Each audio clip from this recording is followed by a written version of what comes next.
1, 2, 3, 1, 2, 3. Sí, bueno, sí, sí, sí. Hola, hola, hola, hola, hola. Sí. 1, 2, 3.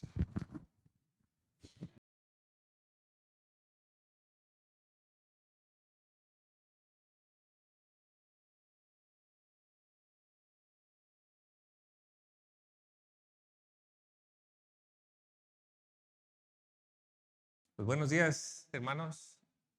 Llegamos al tiempo de la predicación. El título de la predicación de este tiempo es Dos Reyes. Vamos a ver la historia, un poquito de la historia de dos reyes, nuestro Señor Jesucristo y el rey Herodes. Para eso quiero pedirle de favor que me acompañe al Evangelio de Mateo, donde hemos estado en nuestra nueva serie de predicaciones y en esta ocasión nos corresponden los versículos del 1 al 12. Entonces, en Mateo capítulo 2, versículos del 1 al 12.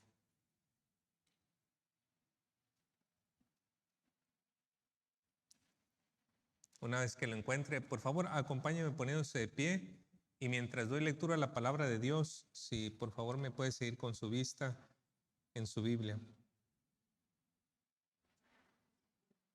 Dice la palabra de Dios: Cuando Jesús nació en Belén de Judea, en días del rey Herodes, vinieron del oriente a Jerusalén unos magos, diciendo: ¿Dónde está el rey de los judíos que ha nacido?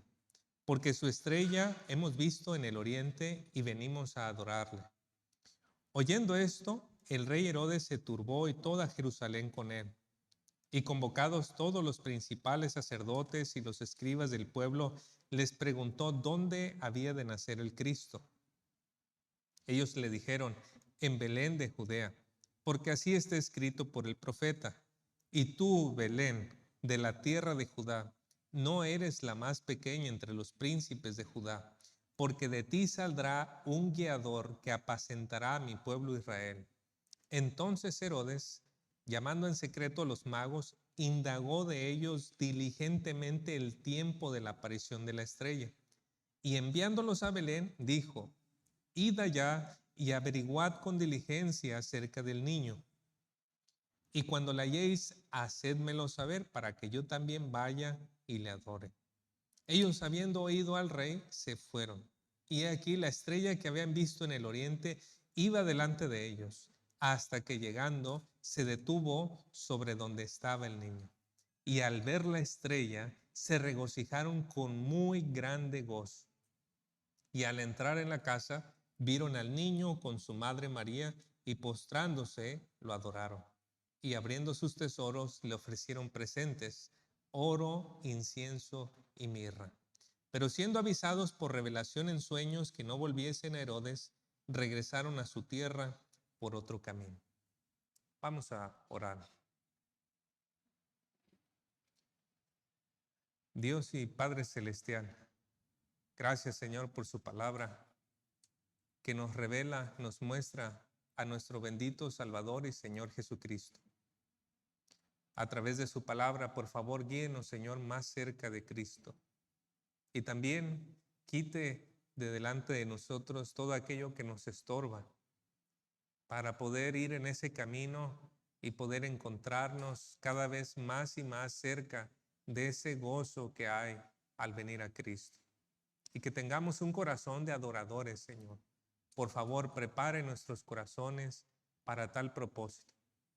Que podamos, que nuestro oído en este momento sea también para adorarle a usted, Señor, atendiendo a su voz.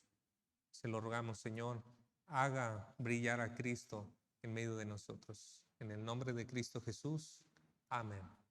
¿Puede tomar su lugar?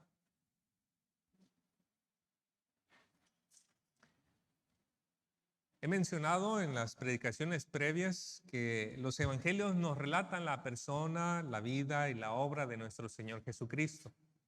Y cada evangelio nos presenta como un ángulo diferente de esa misma persona o a veces de un mismo evento. El apóstol Mateo, en su evangelio, dedica los primeros 4 capítulos en presentarnos quién fue Jesús de Nazaret.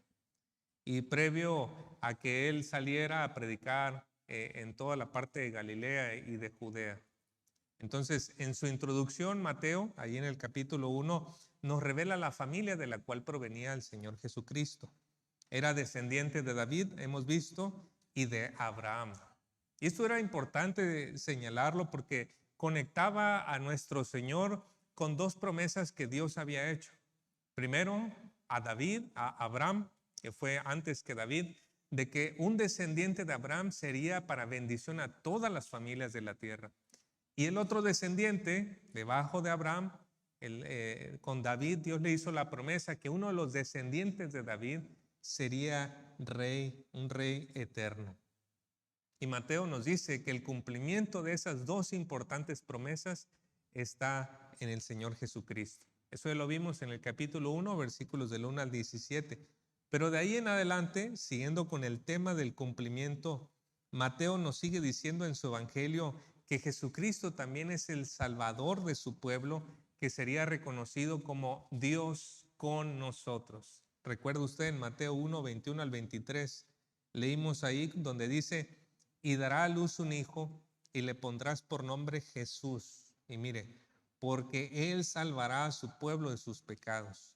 Todo esto sucedió para que se cumpliera lo que el Señor había hablado por medio del profeta, diciendo: he aquí la Virgen concebirá y dará a luz un hijo y le pondrán por nombre Emmanuel, que traducido significa Dios con nosotros.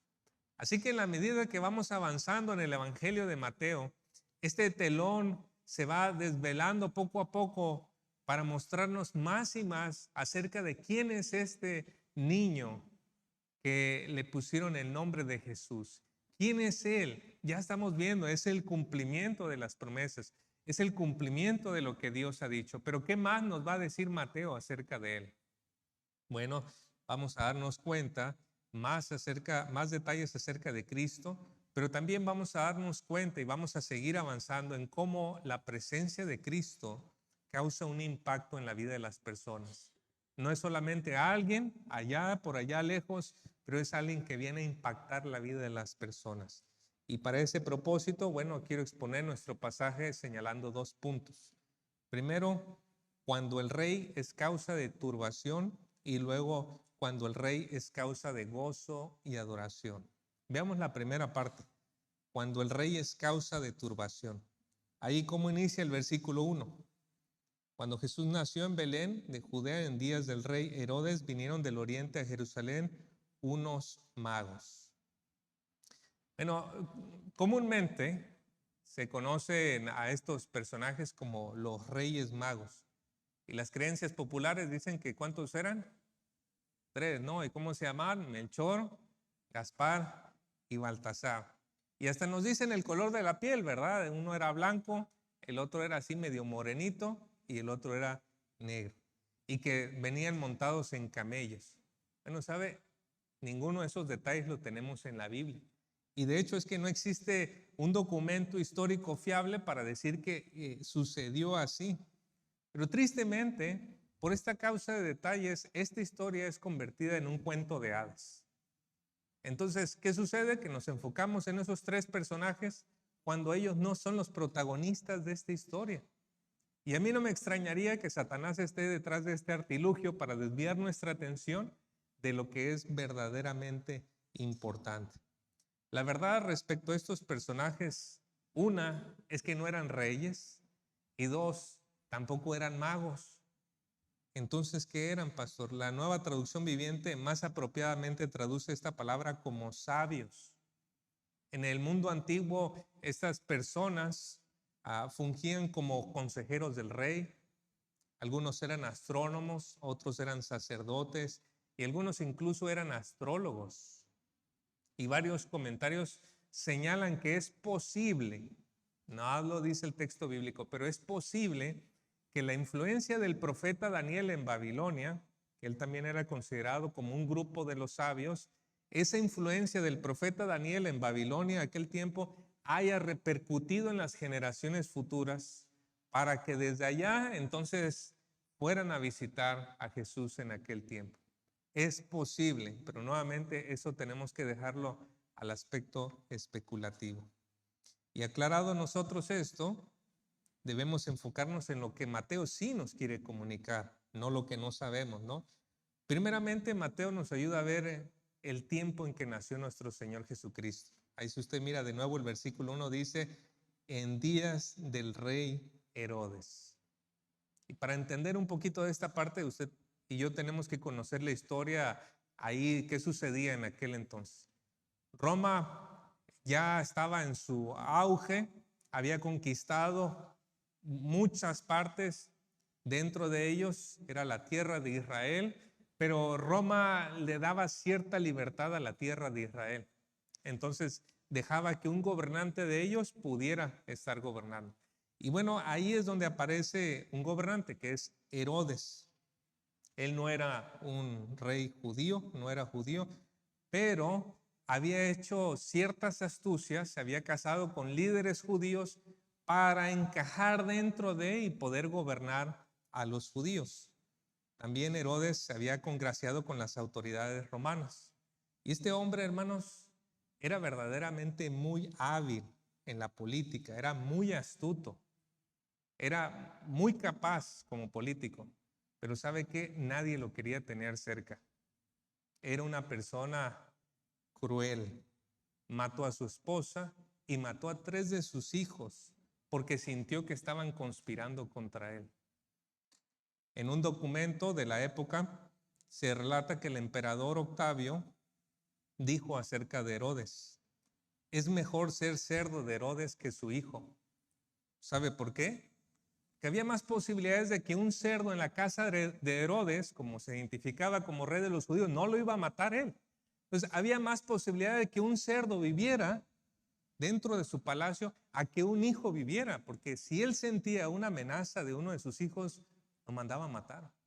Así de cruel era este hombre. Y hay también otros hechos que nos ayudan a saber que este Herodes también era muy astuto. Por ejemplo, se cuenta que Roma estaba en disputa por 2 personajes, Marco Antonio y Octavio, y ambos estaban peleando para ver quién era el emperador de Roma.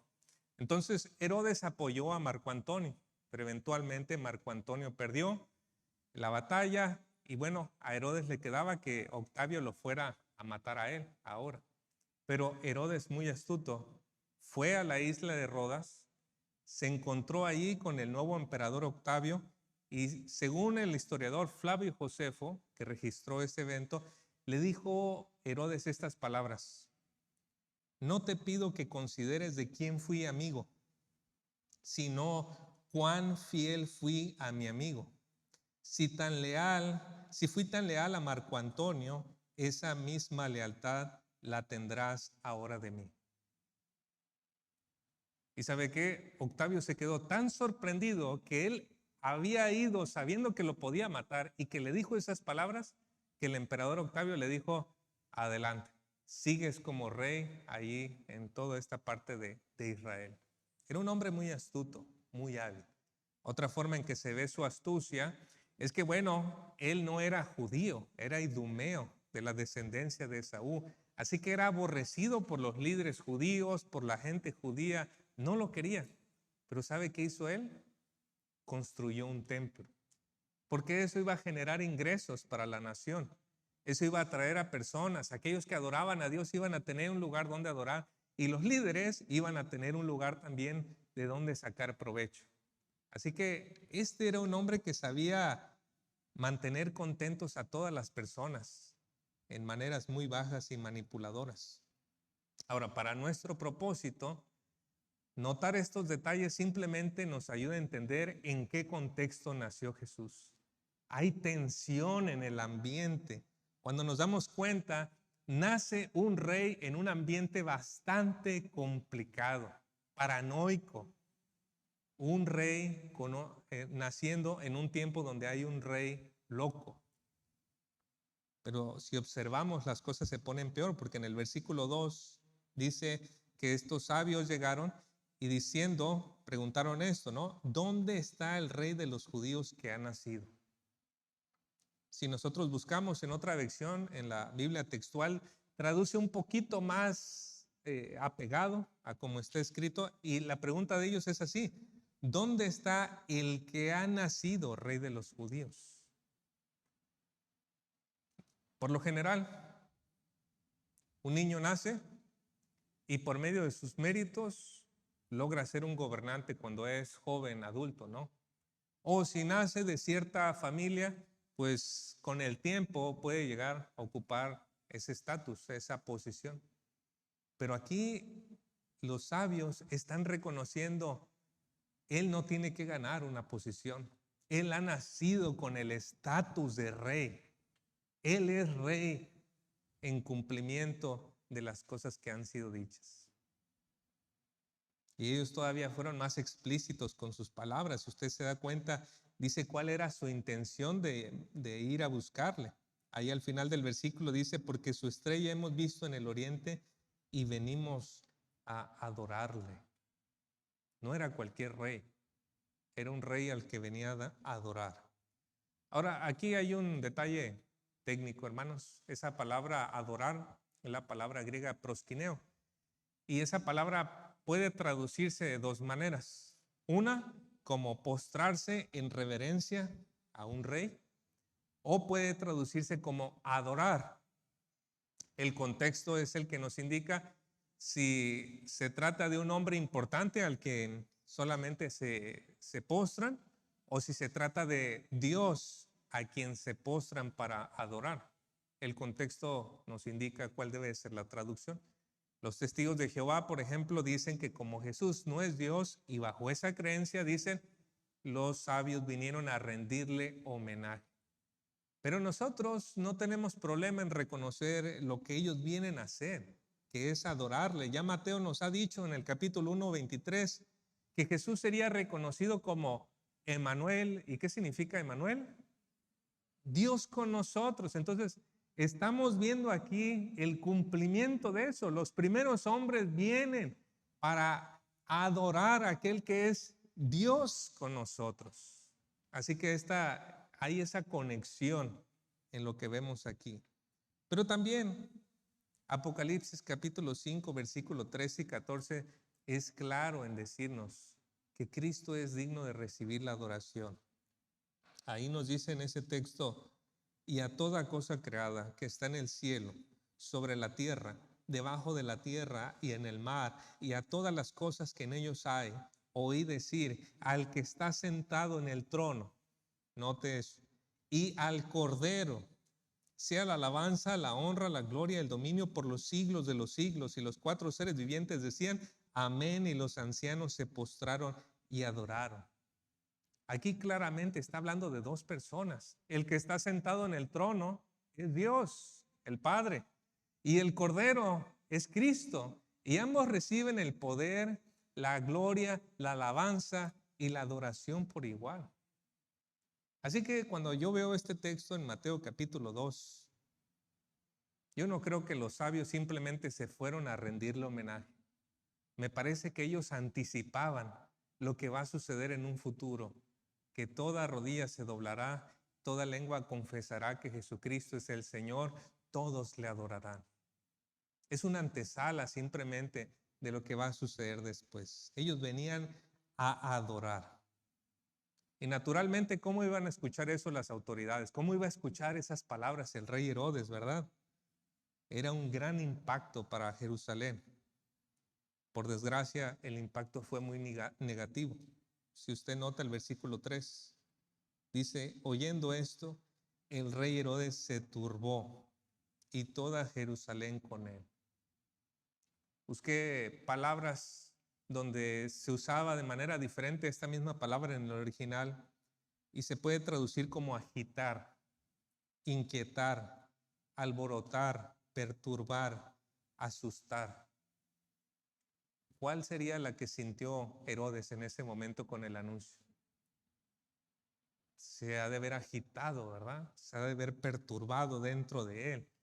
Ese hombre loco que estaba dispuesto a matar a sus hijos y a su esposa, a cualquiera que se quisiera quedar con el trono.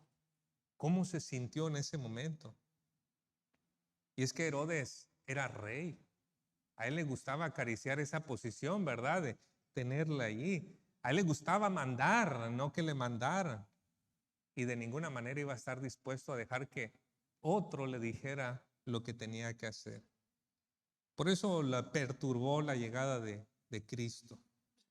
Y lo más lamentable, hermanos, es que no solamente fue Herodes.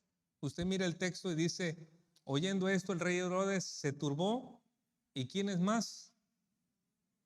Toda Jerusalén con él.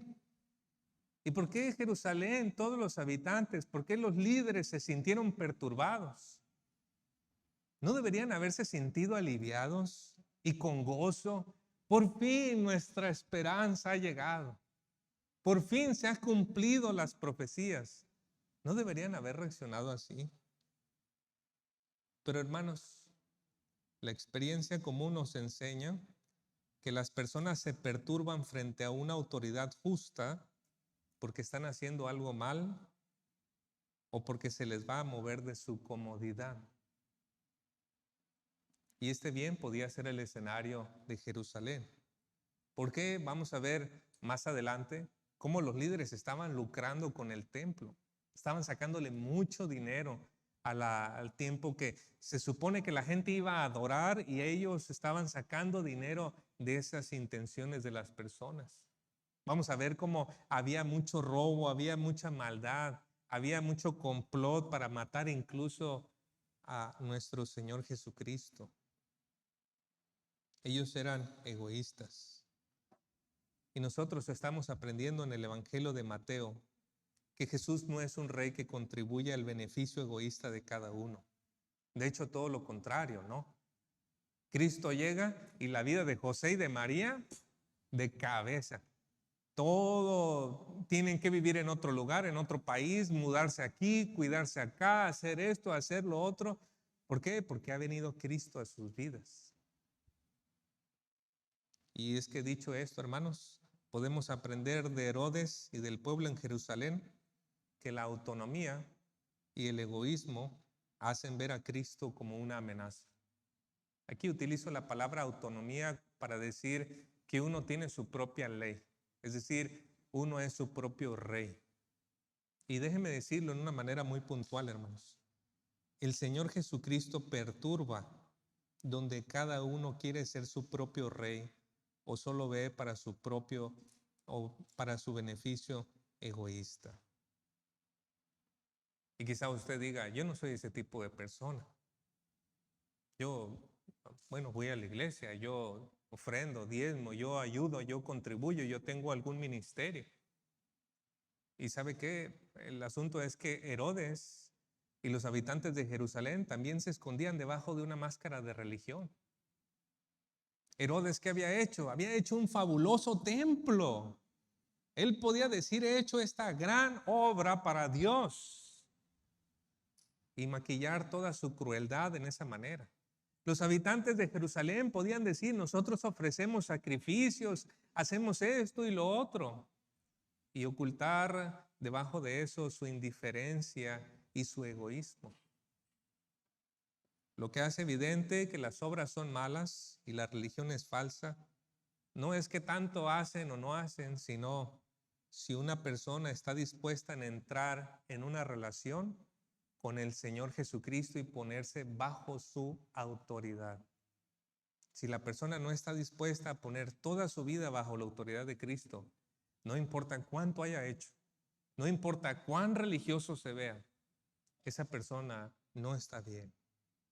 Juan 1:11 nos dice, a lo suyo vino y los suyos no lo recibieron. Así que, querido amigo, amiga, visita, le quiero pedir que por favor se pregunte, ¿cuál es su disposición hacia Cristo? ¿Es para usted Cristo una amenaza a su estilo de vida, a las cosas que hace, a las cosas que le gustan? ¿Es una amenaza para usted? Si es una amenaza para usted, debe entender, algo anda mal ahí. Cristo dijo, o se dijo de Cristo que Él venía a salvar a su pueblo de sus pecados. Eso a lo que tanto nos aferramos. necesita salir de nosotros. Y por causa de esos estorbos muchas veces, o bueno, siempre, no podemos entrar en una relación cercana con Cristo. Pero Cristo es mucho mejor que eso. Nos sigue diciendo versículos 4 al 6. Y convocados todos los principales sacerdotes y los escribas del pueblo, les preguntó, esto es Herodes, ¿dónde había de nacer el Cristo?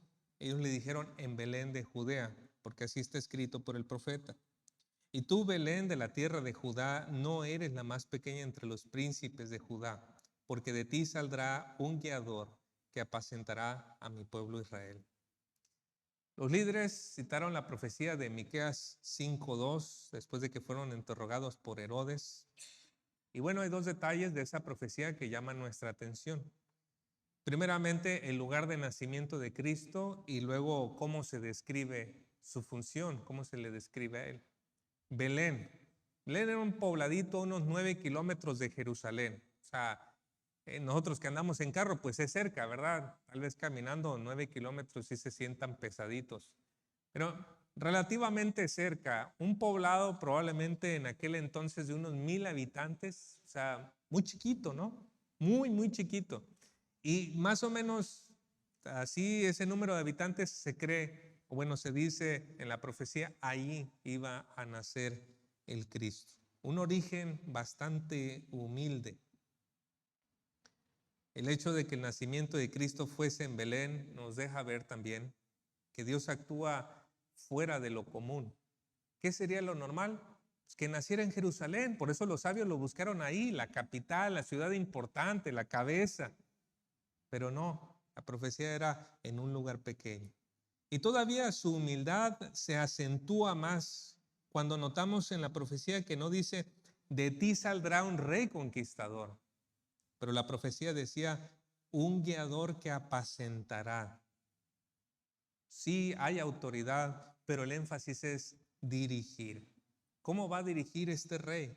Como un pastor la hace con sus ovejas. Un pastor conoce, cuida, protege, ama a sus ovejas de una manera sacrificial. Y así dijo nuestro Señor Jesucristo de sí mismo. En Juan 10:11, yo soy el buen pastor. El buen pastor su vida da por sus ovejas. Ese es el liderazgo de nuestro Señor Jesucristo. Pero Herodes, hermanos, no estaba ni cerquita de ser algo parecido a eso. Era astuto a conveniencia, era cruel con los que se oponían. Y lo que vemos en el texto es eso, versículos 7 y 8. Entonces Herodes, mire la astucia, llamando en secreto a los magos, indagó de ellos diligentemente el tiempo de la aparición de la estrella.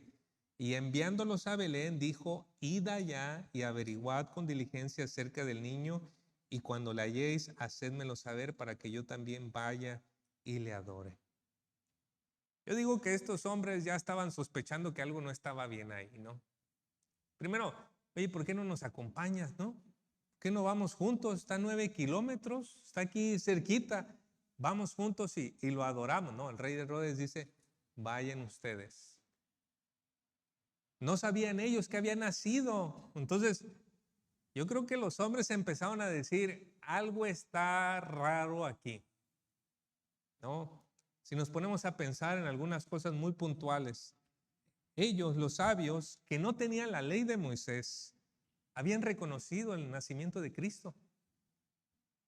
Ellos, los sabios, que no eran del pueblo de Israel, eran los que estaban buscando al rey. Ellos, los sabios, que no vivían cerca de Jerusalén, fueron los primeros en emprender un largo viaje para buscar al niño. Las cosas estaban bastante raras, ¿no? Y todo esto nos deja ver la tristeza de la indiferencia de Herodes y del pueblo. Quizá por temor no fueron a buscar al niño. Tenían temor de que Herodes detrás de ellos mandara gente para que los fuera a matar. Así que cuando Cristo vino, ni para Herodes ni para Jerusalén fue causa de gozo. Al contrario, turbación. Pero ¿qué hallamos después, hermanos? En los versículos 9 al 12 Notamos que para algunos el nacimiento de este rey sí es causa de gozo y adoración. Mire versículos 9 y 10. Hablando acerca de los sabios, nos dice: ellos, habiendo oído al rey, se fueron, y aquí la estrella que habían visto en el oriente iba delante de ellos, hasta que llegando se detuvo sobre donde estaba el niño. Y al ver la estrella, se regocijaron con muy grande gozo. ¿Nota usted el contraste? Viene el anuncio y toda la ciudad se perturba de todo lo que está sucediendo. ¿Quién es? ¿Qué pasó? No, tantas cosas que pudieron haber estado diciendo, tanto alboroto que se pudo haber hecho en Jerusalén. Pero estos hombres empiezan a acercar más y más a Cristo, y Mateo ni siquiera encuentra las palabras adecuadas para describir lo que pasó con ellos. Noten ustedes, se regocijaron con muy grande gozo. Hermanos, si tuviéramos la oportunidad de leerlo en el lenguaje original, veríamos que es grandísimo el gozo que tenían. Un gozo grande en sobremanera de regocijo, está diciendo Mateo. Mucho, mucho gozo. Ellos experimentaron el gozo del Espíritu Santo. Ese que no nos da el dinero, la posición, la diversión, la pareja, es un gozo indescriptible. ¿Recuerda usted ese gozo que llegó a su vida cuando le entregó su vida a Cristo? ¿Recuerda qué indescriptible era? ¿Con qué lo podía usted comparar? ¿Con unas vacaciones en un lugar? No, no, no. ¿Con haber podido tener? No. ¿Con una posición? No. ¿Con tener una familia? Era un gozo único, ¿no? Era algo muy especial, pues ese gozo invadió el corazón de los sabios. Y por cierto, hermanos, ese gozo no se debería de apagar con los años. Por el contrario, debería crecer en la medida que vamos caminando más cerca con Cristo. Si nuestro gozo está menguando, hay que preguntarnos si no nos estamos yendo por el camino de Herodes o por los de Jerusalén, porque a ellos les perturbaba a Cristo. Pero es de resaltar en nuestro texto también, hermanos, cómo ellos que estaban buscando adorar a Dios, Dios también fue iluminando su camino delante de ellos. Ahí nos dice que la estrella volvió a aparecer sobre el niño, les mostró cuál era el lugar a donde tenían que llegar. ¿Por qué? Porque estaban buscando al Señor. Y aquellos que no estaban buscando al Señor, no hubo nada de información. Y en esto se ve claro lo que dice Proverbios 4 del 18 al 19. El camino de los justos es como la primera luz del amanecer, que brilla cada vez más hasta que el día alcanza todo su esplendor. Pero el camino de los perversos es como la más densa oscuridad.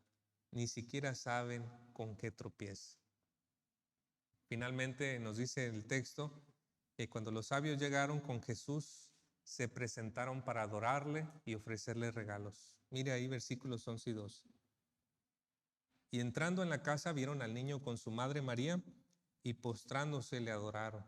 Y abriendo sus tesoros le presentaron obsequios de oro, incienso y mirra.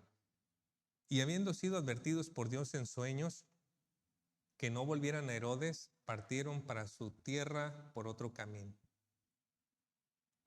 Trate de imaginar esa escena.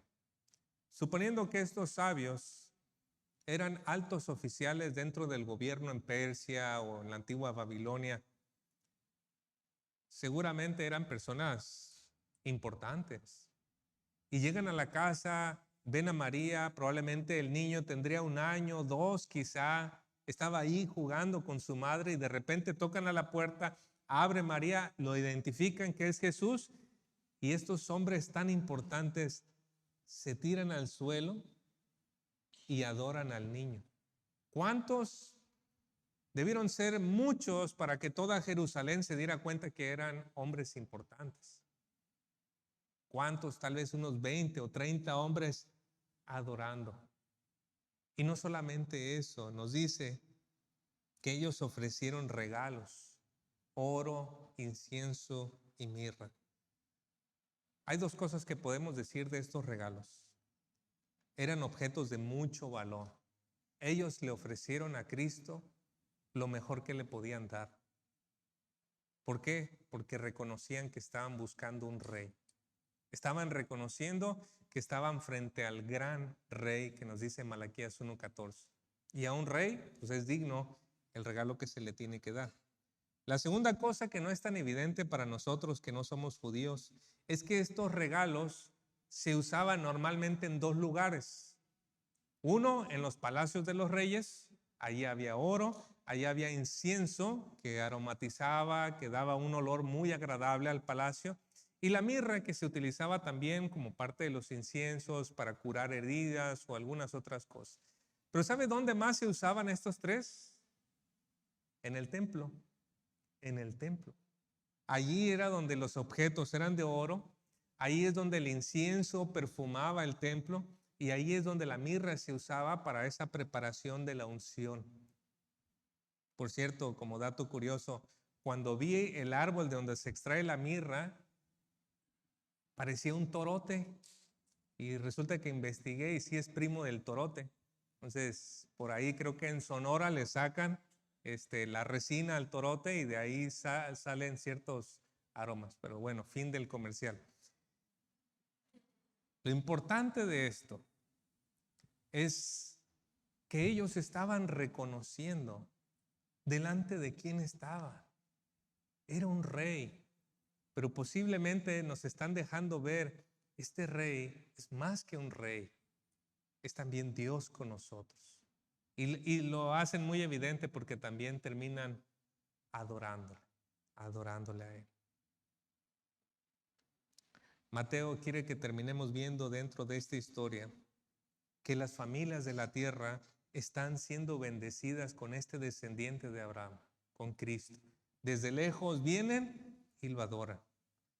Mateo quiere que también entendamos que ha nacido el rey, el que es rey, descendiente de David.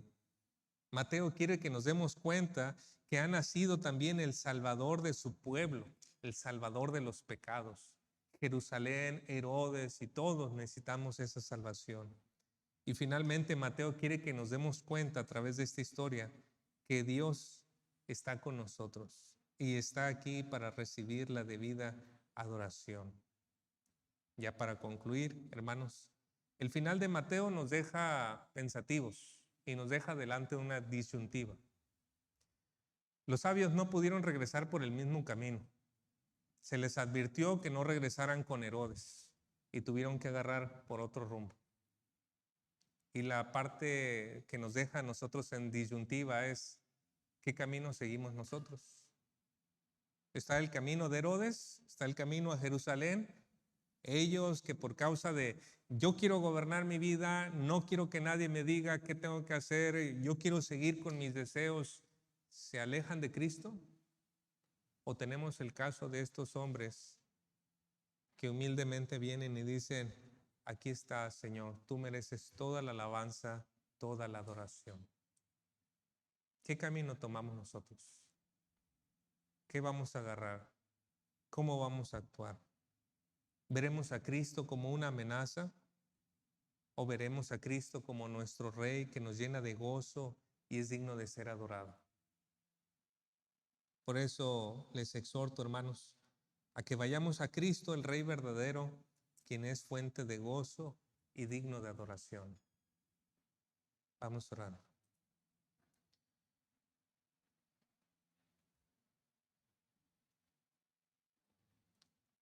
Le reconocemos a usted, nuestro Señor Jesucristo, nuestro Rey,